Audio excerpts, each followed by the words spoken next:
মোৰ প্ৰিয় দেশবাসী, নমস্কাৰ। মন কী বাতলৈ আপোনালোকক স্বাগতম। মন কী বাত দেশ আৰু দেশবাসীৰ উপলব্ধি তথা অভিজ্ঞতাৰ প্ৰতিফলন ঘটা শক্তিশালী মঞ্চ। দিল্লীত অলপতে অনুষ্ঠিত হোৱা গ্লোবেল AI ইম্পেক্ট ছামিটত দেশবাসীৰ এনে এক অভিজ্ঞতা হ'ল। বিভিন্ন দেশৰ নেতা, ঔদ্যোগিক খণ্ডৰ নেতৃস্থানীয় লোকসকল, উদ্ভাৱক আৰু ষ্টাৰ্টআপ খণ্ডৰ সৈতে জড়িত লোক সকলো AI ইম্পেক্ট ছামিটৰ বাবে একত্ৰিত হ'ল। আগন্তুক সময়ত AI শক্তিৰ প্ৰয়োগ বিশ্বই কেনেদৰে কৰিব, সেই দিশত এই ছামিট দিক নিৰ্ণয়কাৰী ৰূপে পৰিগণিত হ'ব। বন্ধুসকল, ছামিটত মই বিশ্বৰ নেতৃবৰ্গ আৰু প্ৰযুক্তিবিদ্যা প্ৰতিষ্ঠানৰ মুখ্য কাৰ্যবাহী বিষয়াসকলক লগ পোৱাৰ সুযোগ লাভ কৰিলোঁ। AI ছামিটৰ প্ৰদৰ্শনীত মই বিশ্বৰ নেতৃস্থানীয় লোকসকলক বিভিন্ন বস্তু প্ৰদৰ্শন কৰালোঁ। মই দুটা সামগ্ৰীৰ কথা বিশেষভাৱে উল্লেখ কৰিব খোজোঁ। ছামিটত এই দুটা সামগ্ৰীয়ে বিশ্বৰ নেতাসকলক বৰকৈ প্ৰভাৱিত কৰিলে। প্ৰথমটো আছিল আমূলৰ বুথত। ইয়াত দেখুওৱা হৈছিল AIয়ে কেনেদৰে জন্তুৰ চিকিৎসাত আমাক সহায় কৰিব পাৰে আৰু AIৰ সহায়ত কৃষকসকলে কেনেকৈ দুগ্ধজাত সামগ্ৰী আৰু জন্তুৰ হিচাপ ৰাখিব পাৰে। বন্ধুসকল, দ্বিতীয় সামগ্ৰীবিধ আমাৰ সংস্কৃতিৰ সৈতে জড়িত। বিশ্বৰ নেতাসকলে এই সামগ্ৰী দেখি হতবাক হৈছিল, কিয়নো AIৰ সহায়ত আমি আমাৰ প্ৰাচীন গ্ৰন্থ, আমাৰ প্ৰাচীন জ্ঞান, আমাৰ প্ৰাচীন পাণ্ডুলিপিসমূহ বৰ্তমান প্ৰজন্মৰ উপযোগী হোৱাকৈ কেনেদৰে সংৰক্ষিত কৰিছোঁ সেয়া দেখুওৱা হৈছিল। বন্ধুসকল, প্ৰদৰ্শনকালত দেখুৱাবলৈ সুশ্ৰুত সংহিতাখন নিৰ্বাচন কৰা হৈছিল। প্ৰথম ভাগত দেখুওৱা হৈছিল প্ৰযুক্তিৰ সহায়ত আমি কেনেদৰে পাণ্ডুলিপিৰ প্ৰতিচ্ছবিৰ মান উন্নত কৰি পঢ়াৰ উপযোগী কৰিব পাৰোঁ। দ্বিতীয় ভাগত এই প্ৰতিচ্ছবিক যন্ত্ৰই কি ধৰণে পাঠ কৰিব সেয়া দেখুওৱা হৈছিল। তৃতীয় ভাগত এই যন্ত্ৰই পঢ়িব পৰা পাঠ এক AI অৱতাৰে পাঠ কৰি দেখুৱাইছিল। আৰু ইয়াৰ পিছৰ ভাগত এই অমূল্য ভাৰতীয় জ্ঞান বিভিন্ন ভাৰতীয় ভাষা আৰু বিদেশী ভাষালৈ কিদৰে অনুবাদ কৰিব পাৰি সেয়া দেখুওৱা হৈছিল। আধুনিক অৱতাৰৰ মাধ্যমেৰে ভাৰতৰ প্ৰাচীন জ্ঞান সম্পৰ্কে অৱগত হৈ বিশ্বৰ নেতাসকলে বেছ আনন্দ প্ৰকাশ কৰিলে। বন্ধুসকল, এই ছামিটত বুদ্ধিমত্তাৰ ক্ষেত্ৰখনত ভাৰতৰ অদ্ভুত ক্ষমতা শক্তি দেখিবলৈ পালোঁ। ইয়াত ভাৰতৰ 3টা made in India AI model মুকলি কৰা হ'ল। এতিয়ালৈকে এইখনেই সৰ্ববৃহৎ AI সন্মিলন। এই সন্মিলনক লৈ দেশৰ যুৱশক্তিৰ উৎসাহৰ অন্ত নাছিল।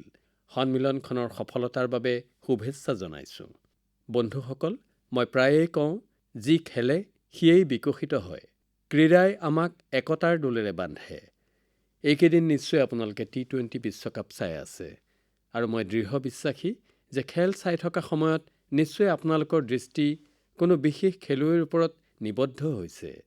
খেলুৱৈৰ জাৰ্চি যি দেশৰে নহওক, নামটো শুনি এনে লাগে যেন তেওঁ আমাৰ দেশৰে খেলুৱৈ, কাৰণ সেইজন খেলুৱৈ ভাৰতীয় মূলৰ। তেওঁ যিখন দেশৰ হৈ খেলে তেওঁৰ পৰিয়াল হয়তো সেইখন দেশতেই বাস কৰে। কানাডাৰ দলত সৰ্বাধিক ভাৰতীয় মূলৰ খেলুৱৈ আছে। দলটোৰ অধিনায়ক দিলপ্ৰীত বাজৱাৰ জন্ম পাঞ্জাৱৰ গুৰদাসপুৰত হৈছিল। নৱনীত ধালিৱাল চণ্ডীগড়ৰ। এই তালিকাত হৰ্ষ ঠাকৰ, শ্ৰেয়স মোৱাৰ দৰে অনেক নাম আছে যি কানাডাৰ লগতে ভাৰতৰ নামো উজ্বলাই তুলিছে। আমেৰিকাৰ দলতো ভাৰতৰ দলৰ পৰা ওলোৱা খেলুৱৈ আছে। আমেৰিকা দলৰ অধিনায়ক মোনাংক পেটেল গুজৰাটৰ 16 বছৰ আৰু 18 বছৰ অনুৰ্ধৰ ক্ৰিকেট দলত খেলা খেলুৱৈ। মুম্বাইৰ সৌৰভ আৰু হৰমিত সিং, দিল্লীৰ মিলিন্দ কুমাৰ, তেওঁলোক সকলো আমেৰিকা ক্ৰিকেট দলৰ উজ্জ্বল তাৰকা। ওমানৰ ক্ৰিকেট দলটোত থকা বহুতো খেলুৱৈয়ে ভাৰতৰ বিভিন্ন ৰাজ্যৰ হৈ খেলিছে। যতীন্দ্ৰৰ সিং, বিনায়ক শুক্লা, কৰণ, জয়, আশীষ আদিৰ দৰে খেলুৱৈ ওমান দলৰ ৰাজহাৰ স্বৰূপ। নিউজিলেণ্ড, UAE, ইটালী আদি দলতো ভাৰতীয় মূলৰ খেলুৱৈয়ে নিজা নিজা স্থান দখল কৰিছে। এনে বহুতো ভাৰতীয় মূলৰ খেলুৱৈয়ে আমাৰ দেশৰ গৌৰৱ বৃদ্ধি কৰিছে। ভাৰতীয় হোৱাৰ এয়াই বিশেষত্ব। ভাৰতীয় যলৈকে নাযাওক নিজৰ মাতৃভূমিৰ সৈতে শিপাৰ সম্পৰ্ক মজবুত কৰি ৰাখে আৰু যিখন দেশ তেওঁলোকৰ কৰ্মভূমি সেইখন দেশৰ বিকাশতো অৰিহণা যোগায়। মোৰ প্ৰিয় দেশবাসী, যিকোনো পিতৃ মাতৃৰ বাবে নিজৰ সন্তানক হেৰুৱাৰ সমান ডাঙৰ দুখ আৰু নাই। শিশু সন্তানক হেৰুৱাৰ দুখ আৰু বেছি গভীৰ। কেইদিনমান আগেয়ে আমি কেৰেলাৰ অকণমানি আলিন শ্বেৰিন আব্ৰাহামক হেৰুৱালোঁ।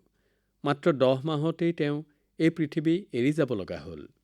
কল্পনা কৰকচোন, তেওঁৰ সন্মুখত সমগ্ৰ জীৱন পৰি আছিল, যি হঠাতে শেষ হৈ থাকিল। কিমান যে সপোন আৰু আনন্দ আধৰুৱা হৈ ৰ'ল। তেওঁৰ পিতৃ মাতৃৰ যি দুখ, সেয়া বৰ্ণনাতীত। কিন্তু ইমান গভীৰ দুখৰ পাছতো আলিনৰ দেউতাক অৰুণ আব্ৰাহাম আৰু মাক শ্বেৰিনে এনে সিদ্ধান্ত ল'লে যে সমগ্ৰ দেশবাসীৰ হৃদয় তেওঁলোকৰ প্ৰতি সন্মানেৰে ভৰি পৰিল। তেওঁলোকে আলিনৰ অংগদান কৰাৰ সিদ্ধান্ত ল'লে। এই এটা মাত্ৰ সিদ্ধান্তৰ পৰাই তেওঁলোকৰ চিন্তা কিমান বিশাল আৰু ব্যক্তিত্ব কেনে মহানতাৰে পৰিপূৰ্ণ তাৰ উমান পোৱা যায়।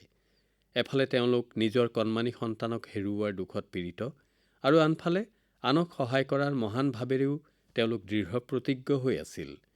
আন পৰিয়াল যাতে এনে দিনৰ মুখামুখি নহয়, সেই চিন্তা তেওঁলোকৰ মনত আছিল। আলিন শ্বেৰিন আব্ৰাহাম আজি আমাৰ মাজত নাই, কিন্তু তেওঁৰ নাম অংগদান কৰোতাৰ তালিকাত সৰ্বকনিষ্ঠ ব্যক্তিৰূপে লিপিবদ্ধ হৈ ৰ'ল। বন্ধুসকল, সম্প্ৰতি ভাৰতত অংগদান সম্পৰ্কে জনসচেতনতা বৃদ্ধি পাইছে। ইয়াৰ দ্বাৰা যিসকলক ইয়াৰ প্ৰয়োজন, তেওঁলোকৰ সহায় হৈছে। ইয়াৰ দ্বাৰা দেশৰ চিকিৎসা গৱেষণাৰ ক্ষেত্ৰখনো শক্তিশালী হৈছে। এই ক্ষেত্ৰত ভালেমান সংস্থা আৰু ব্যক্তিয়ে অসাধাৰণ কৰ্ম সম্পাদন কৰি আছে। বন্ধুসকল, কেৰালাৰ আলিনৰ দৰে এনে বহু ব্যক্তিয়ে অংগদানৰ জৰিয়তে আন কাৰোবাক জীৱন দান দিছে।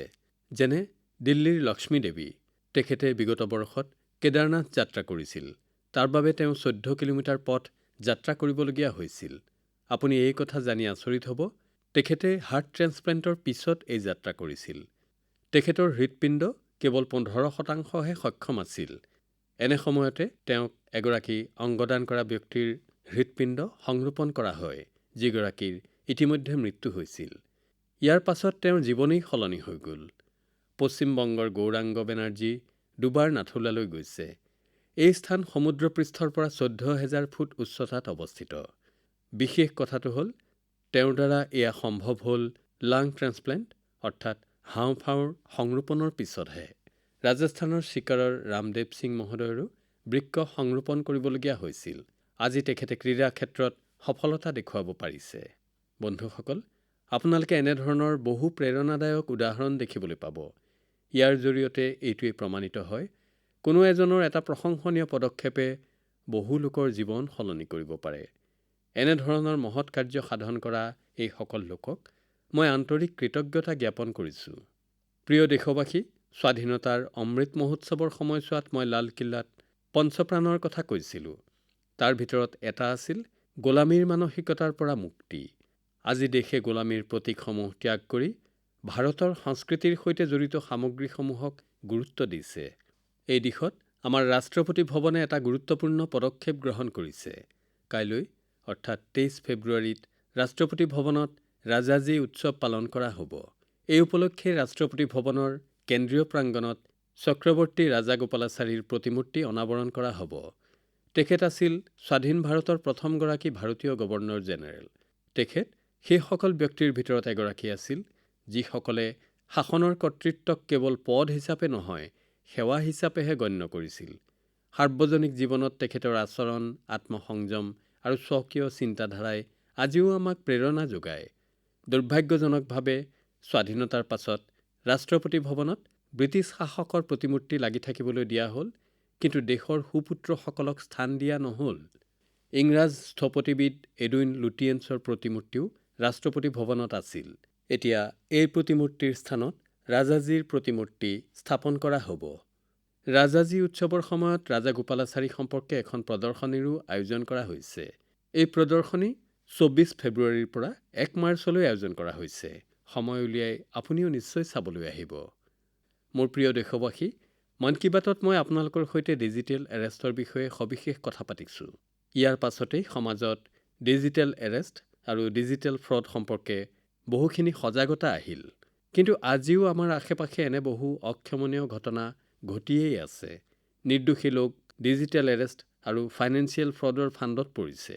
জ্যেষ্ঠ নাগৰিকৰ গোটেই জীৱনৰ উপাৰ্জিত ধন সৰকোৱাৰ ঘটনাও পোহৰলৈ আহিছে। কেতিয়াবা ল'ৰা-ছোৱালীৰ মাচুলৰ বাবে জমা কৰা ধনো প্ৰবঞ্চকৰ হাতলৈ গৈছে। ব্যৱসায়ীসকলক প্ৰবঞ্চনা কৰা খবৰো আমি দেখিবলৈ পাইছোঁ। কোনোবাই ফোন কৰি কয়, মই এজন ডাঙৰ বিষয়া, আপোনালোকে কিছু তথ্যৰ যোগান ধৰিব লাগিব, আৰু ইয়াৰ পিছত সহজ সৰল লোকে তাকে কৰে। গতিকে আপোনালোক সতৰ্ক হোৱা, সজাগ হোৱা অতিশয় জৰুৰী। বন্ধুসকল, আপোনালোকে নিশ্চয় KYC Know Your Customer অৰ্থাৎ নিজৰ গ্ৰাহকসকলক জানক এই পদ্ধতিৰ বিষয়ে জানে। কেতিয়াবা যদি KYC আপডেট অথবা KYC কৰাৰ বাবে আপোনাৰ বেংকৰ পৰা আপোনালৈ মেছেজ আহে, তেনেহ'লে আপোনাৰ মনত নিশ্চয় প্ৰশ্ন জাগে, মইতো আগতেই KYC কৰাইছিলোঁ, তেনেহ'লে আকৌ কিয় কৰিব লগা হ'ল? মই আপোনালোকক অনুৰোধ কৰোঁ, আপোনালোক অসন্তুষ্ট নহ'ব। এয়া আপোনালোকৰ ধনৰাশিৰ সুৰক্ষাৰ বাবেই। আমি সকলোৱে জানো, আজিকালি পেঞ্চন, ছাবচিডি, বীমা, UPI এই সকলোবোৰ বেংকৰ পাছবুকৰ সৈতে জড়িত। সেইবাবেই সময়ে সময়ে KYC কৰা হয়, যাতে আপোনাৰ বেংক একাউণ্ট সুৰক্ষিত হৈ থাকে। পিছে আপুনি এটা কথা মনত ৰাখিব, যিজন অপৰাধী তেওঁ মিছা কল কৰে আৰু SMS অথবা লিংক পঠিয়ায়। এইবাবে আমি সতৰ্ক হ'ব লাগিব আৰু এনে প্ৰবঞ্চনাৰ ফান্দত পৰিব নালাগিব। KYC অথবা KYC কেৱল নিজৰ বেংকৰ শাখা অথবা প্ৰকৃত এপ আৰু মাধ্যমৰ জৰিয়তেই কৰে যেন। OTP, আধাৰ নম্বৰ অথবা পাছবুক সম্বন্ধীয় কোনো তথ্য আনক নজনাব আৰু সকলোতকৈ গুৰুত্বপূৰ্ণ কথা, নিজৰ পাছৱৰ্ড সময়ে সময়ে নিশ্চয় সলনি কৰক। যিদৰে প্ৰতিটো বতৰৰ লগে লগে আমাৰ খাদ্যাভ্যাস সলনি হয়, আমাৰ সাজপাৰো সলনি হয়, সেইদৰে নিয়ম কৰি লওক যে কিছুদিনৰ অন্তৰে অন্তৰে নিজৰ পাছৱৰ্ডো সলনি কৰিব লাগিব। বন্ধুসকল, অলপতে ভাৰতীয় ৰিজাৰ্ভ বেংকে এনে বিষয়তে বিত্তীয় সাক্ষৰতা সপ্তাহৰ আয়োজন কৰিছিল। বিত্তীয় সাক্ষৰতাৰ এই অভিযান গোটেই বছৰেই চলিব। সেইবাবে ভাৰতীয় ৰিজাৰ্ভ বেংকৰ মেছেজ মন কৰক আৰু নিজৰ KYC উন্নীত কৰক। মনত ৰাখিব, সঠিক KYC সময়ত KYCয়ে পাছবুক সুৰক্ষিত কৰে, নাগৰিকক শক্তিশালী কৰে। কিয়নো শক্তিশালী নাগৰিকেই নিৰ্মাণ কৰে শক্তিশালী আৰু আত্মনিৰ্ভৰ ভাৰত। মোৰ প্ৰিয় দেশবাসী, আমাৰ কৃষকসকল কেৱল অন্নদাতাই নহয়, তেওঁলোক ধৰিত্ৰীৰ সাধক। মাটিক সোণ কৰা মানে কি, এয়া সকলোৱে শিকিব পাৰে আমাৰ কৃষকসকলৰ পৰা। আজিৰ কৃষক পৰম্পৰা আৰু প্ৰযুক্তিৰ সৈতে আগবাঢ়িছে। মই সুখী যে আজি আমাৰ কৃষকসকলে কেৱল উৎপাদনেই নহয়, গুণগত মান, মূল্যবৰ্ধন আৰু নতুন বজাৰৰ ওপৰতো গুৰুত্ব দিছে। উৰিষ্যাৰ হিৰুদ পেটেল নামৰ এজন যুৱ কৃষকৰ সৈতে জড়িত কিছু খবৰ সঁচাকৈয়ে প্ৰেৰণাদায়ক। প্ৰায় 8 বছৰ পূৰ্বে তেওঁ নিজৰ পিতৃ শিৱশংকৰ পেটেলৰ সৈতে পৰম্পৰাগত প্ৰণালীৰে খেতি কৰিছিল। কিন্তু তেওঁলোকে এই কৃষিকৰ্মক নতুন দৃষ্টিৰে চাবলৈ ল'লে। নিজৰ খেতিৰ পুখুৰীৰ ওপৰত তেওঁলোকে মজবুত জালি দিলে। তাত লতাজাতীয় পাচলি খেতি কৰিলে। পুখুৰীৰ পাৰে পাৰে কল, মধুৰিআম আৰু নাৰিকলৰ খেতি কৰাৰ লগতে পুখুৰীত মাছ পালনো কৰিলে। অৰ্থাৎ একেখিনি ঠাইতে পৰম্পৰাগত খেতিও হৈছে, লগতে পাচলি, ফল আৰু মাছো হৈছে। ইয়াৰ জৰিয়তে মাটিখিনিৰ খুব সুন্দৰ ব্যৱহাৰ হৈছে, লগতে হৈছে পানী সংৰক্ষণ আৰু অতিৰিক্ত উৎপাদন। আজি দূৰ-দূৰণিৰ কৃষক তেওঁৰ কৃষি পদ্ধতিৰ আৰ্হি চাবলৈ আহে। বন্ধুসকল, কেৰালাৰ ত্ৰিচুৰ জিলাত এনে এখন গাঁও আছে, য'ত 570 বিধতকৈও অধিক প্ৰজাতিৰ ধানৰ খেতি কৰা হয়। স্থানীয় প্ৰজাতিৰ উপৰিও অন্যান্য ৰাজ্যৰ পৰা আনি বিভিন্ন প্ৰজাতিৰ ধানৰ খেতি ইয়াত কৰা হয়।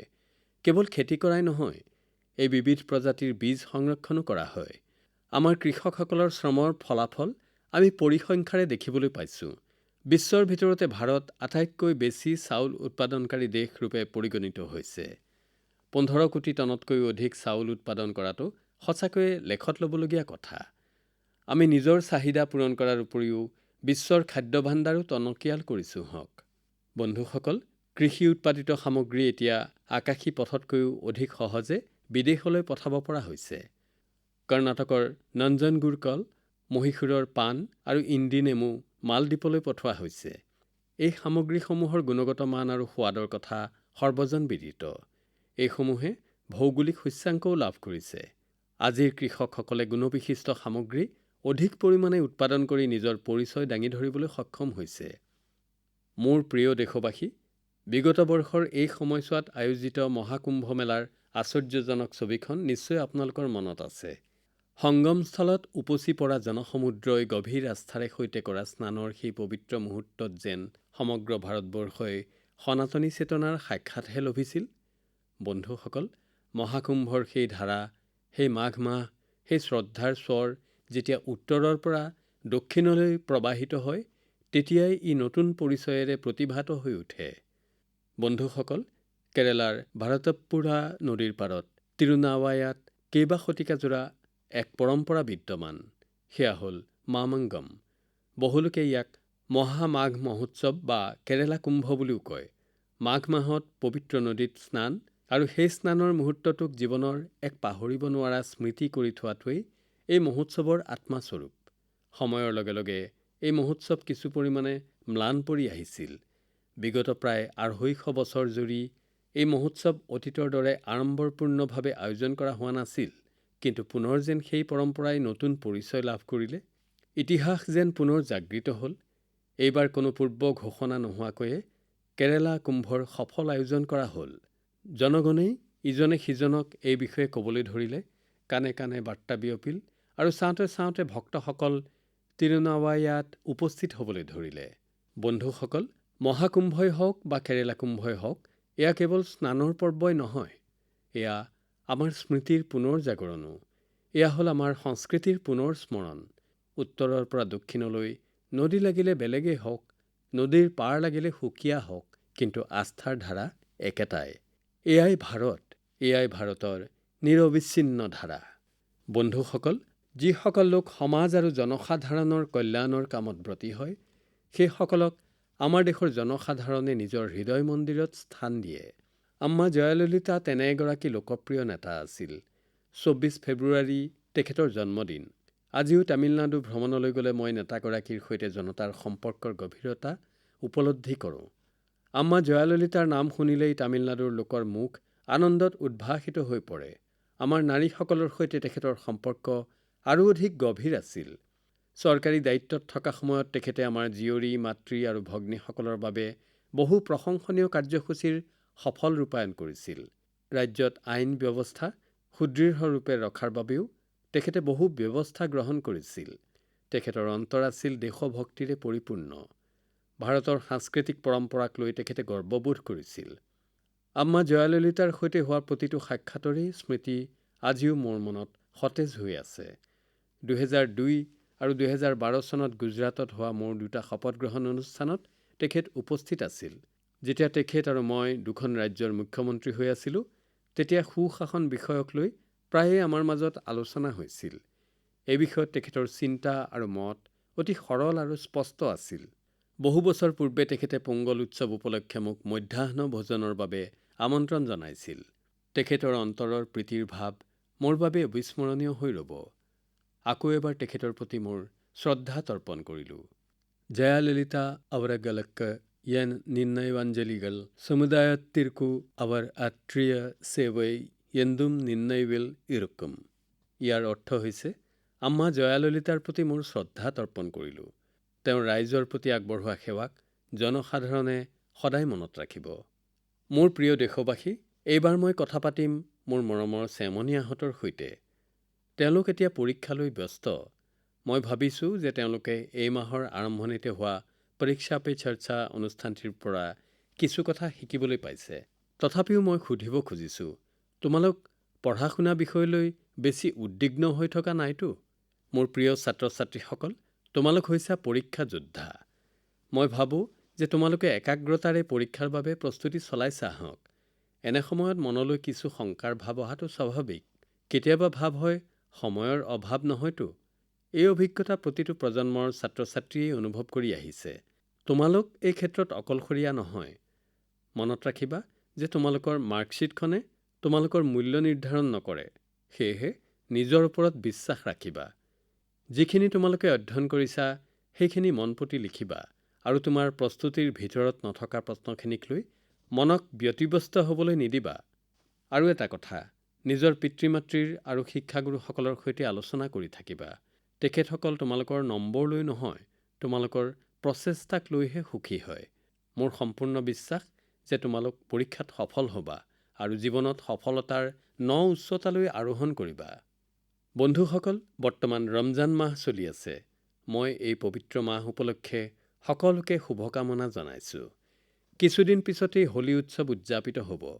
অৰ্থাৎ ৰং, ফাকুগুড়ি আৰু উৎসাহ আনন্দ ভৰা সময়ে বৰ্তমানৰ দুৱাৰত টুকুৰ দিছেহি। আপোনাক সবে নিজৰ পৰিয়াল আৰু আপোনজনৰ সৈতে আনন্দেৰে উৎসৱ উদযাপন কৰক। আৰু এটা কথা সদায়েই মনত ৰাখিব, ভোকেল ফৰ লোকেল। আমাৰ হোলী আৰু অন্যান্য উৎসৱৰ সৈতে জড়িত এনে বহু সামগ্ৰীৰ পয়োভৰ দেখা যায়, যিবোৰ মূলতঃ বিদেশী সামগ্ৰী। এইসমূহ সামগ্ৰী পৰিহাৰ কৰি স্বদেশী সামগ্ৰীহে ব্যৱহাৰ কৰক। স্বদেশী সামগ্ৰীৰ ব্যৱহাৰেৰে আপুনি দেশক আত্মনিৰ্ভৰ হোৱাত সহায় কৰিব পাৰে। বন্ধুসকল, মই প্ৰত্যেক মাহতেই মন কী বাতৰ বাবে আপোনালোকৰ পৰা বহু পৰামৰ্শ লাভ কৰোঁ। আপোনালোকৰ বাৰ্তাসমূহৰ যোগেদি মই দেশৰ বিভিন্ন প্ৰান্তত সুপ্ত হৈ থকা প্ৰতিভাৰ বিষয়ে অৱগত হওঁ। আত্মস্বাৰ্থৰ ঊৰ্ধ্বলৈ গৈ সমাজৰ বাবে কাৰ্যত ব্ৰতী হোৱাৰ প্ৰেৰণাদায়ক কাহিনীবোৰ আপোনালোকৰ জৰিয়তে সমগ্ৰ দেশবাসীয়ে জানিবলৈ পাইছে। আপোনাক সবে এই প্ৰচেষ্টা অব্যাহত ৰাখক। মই আপোনালোকৰ পৰামৰ্শৰ বাবে আগ্ৰহেৰে অপেক্ষা কৰিম। মই আকৌ এবাৰ আপোনালোক আৰু আপোনালোকৰ পৰিয়ালক আগত উৎসৱসমূহৰ বাবে শুভকামনা জনালোঁ। বহুত ধন্যবাদ। নমস্কাৰ।